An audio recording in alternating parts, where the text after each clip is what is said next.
Marcel Girovaus és aquí representant el CAOC, un dels coorganitzadors d'aquesta primera vetllada que parla de la voluntat de participar dels aranès al referèndum del 1 d'octubre. De quina manera l'idea és vengut al CAOC d'haver aquella serrada i de voler fer participar els aranès? Donc, vos ho explicar en primer lloc.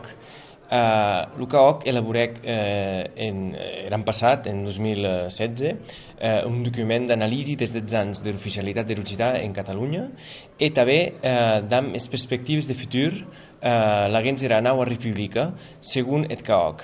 I a dir, el CAOC ha fet una reflexió i una proposició sur el model que ens sembla més interessant, no són que entraran, més també entraran a Catalunya.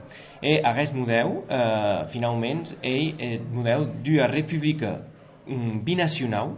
I ens sembla que aquesta binacionalitat deu estar finalment estructurada l'agens una república confederal d'amb Catalunya i Aran, d'amb dos estats que són confederats a l'agens d'aquesta república. Això ho presentarem en 2016, en octubre, a Barcelona. I a partir d'això parlarem justament d'en Constituïm, que hi ha aquesta organització que ha elaborat un text i una proposició de Constitució entre la nova república, i ne parlarem entre dues causes. La primera, entre revirar la proposició de Constituïm a l'occità, a l'aranès, en primer lloc, i després entre canviar d'idees sobre aquesta realitat binacional de la nova república. I a la vegada concretarem que el més interessant entre tutti seria organitzar en Aran un debat obert a la ciutadania en parlar de tot això. I per això que avui de juny cega és massiu en l'est que la ciutat, el vilatge d'Aran que ens ha acollit gràcies a l'Ajuntament i al cònsol Matge de l'est, Emilio Medan. El CAOC ha pas jamais pau d'una intervenció exterior a la Val d'Aran per acá. Per què? Bé, perquè els aranès són muntanyols, són voluntat d'estar aranès entre ells, donc vengut de Barcelona, perquè el CAOC és a Barcelona, és una intervenció exterior, o sigui. El CAOC és una associació occitano-catalana.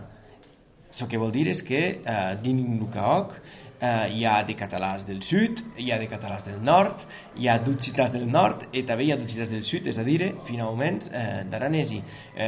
Jo, per exemple, ara puc parlar en varietat aranesa i després, si volets, puc parlar també en varietat estàndard o en català, m'és igual, perquè al final el més important és que hàgim un projecte a partejar. Això és la idea clara. Els catalans Aran ens interessa de manera igual que ens interessa Occitania en general. I els aranesi pensi que les interessa Catalunya, òbviament les interessa Occitania, més també pensi que als aranesi les interessa Catalunya i la nova república. I aquesta era la idea essencial, perquè era la idea que ens diferencia, per exemple, de l'estat espanyol d'avui, que és un estat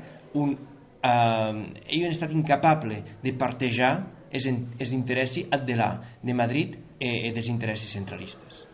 L'Estatut de la Val d'Aran és un dels primers estatuts que l'Occitania ha hagut. La llei d'Aran és també la primera llei votada per un Parlament en Europa per rapport a l'Occità. Si per hasard la Val d'Aran vota no, és que volés sortir d'aquell sistema i donc perdre força causa. Cregui que no. Cregui que el 1 d'octubre hi ha un referèndum, l'agens era Catalunya administrativa d'avui.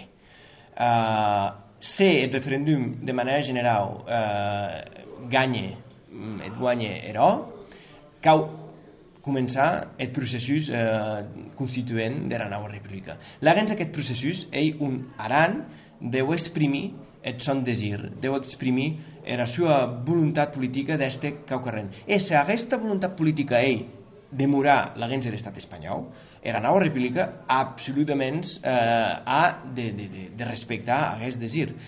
I a dir, el més important és que si guanya el 1 d'octubre, Aran podrà decidir tot el que vol i tot el que vol este. Ara no pot això, Aran. perquè l'estat espanyol no et permet. I això és la realitat. Merci Pla.